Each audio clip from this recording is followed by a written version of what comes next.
ಮಾಜಿ ಸಚಿವ ಮುನೇನಕೊಪ್ಪ ನೇತೃತ್ವದಲ್ಲಿ ರೈತರ ಪ್ರತಿಭಟನಾ ಧರಣಿ. ಧಾರವಾಡ ಡಿಸಿ ಕಚೇರಿ ಎದುರು ಧರಣಿ ನಡೆಸುತ್ತಿರುವ ಅನ್ನದಾತರು. ಹೌದು, ವಿಪರೀತ ಮಳೆಯಿಂದ ಹಾನಿಯಾದ ಬೆಳೆಗಳಿಗೆ ಪರಿಹಾರ ಬಿಡುಗಡೆ ಸೇರಿ ವಿವಿಧ ಬೇಡಿಕೆಗಳ ಈಡೇರಿಕೆಗೆ ಆಗ್ರಹಿಸಿ ಧಾರವಾಡದಲ್ಲಿ ಮಾಜಿ ಸಚಿವ ಶಂಕರ ಪಾಟೀಲ್ ಮುನೇನಕೊಪ್ಪ ನೇತೃತ್ವದಲ್ಲಿ ನವಲಗುಂದ ರೈತರು ಪ್ರತಿಭಟನಾ ಧರಣಿ ಕೈಗೊಂಡು ರಾಜ್ಯ ಸರ್ಕಾರದ ವಿರುದ್ಧ ಆಕ್ರೋಶ ಹೊರಹಾಕಿದ್ರು.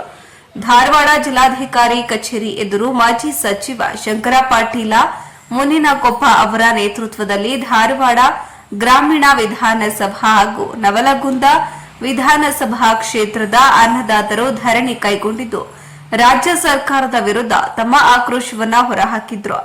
ಧಾರವಾಡ ಜಿಲ್ಲೆಯಲ್ಲಿ ಅದರಲ್ಲೂ ನವಲಗುಂದ ಭಾಗದಲ್ಲಿ ವಿಪರೀತ ಮಳೆಯಿಂದಾಗಿ ರೈತರು ಬೆಳೆದ ಹೆಸರು, ಉದ್ದು, ಸೋಯಾಬೀನ್ಸ್ ಬೆಳೆಗಳು ಸಂಪೂರ್ಣವಾಗಿ ಹಾನಿಯಾಗಿದ್ದು ರೈತರು ಸಂಕಷ್ಟಕ್ಕೆ ಸಿಲುಕಿಕೊಂಡಿದ್ದಾರೆ.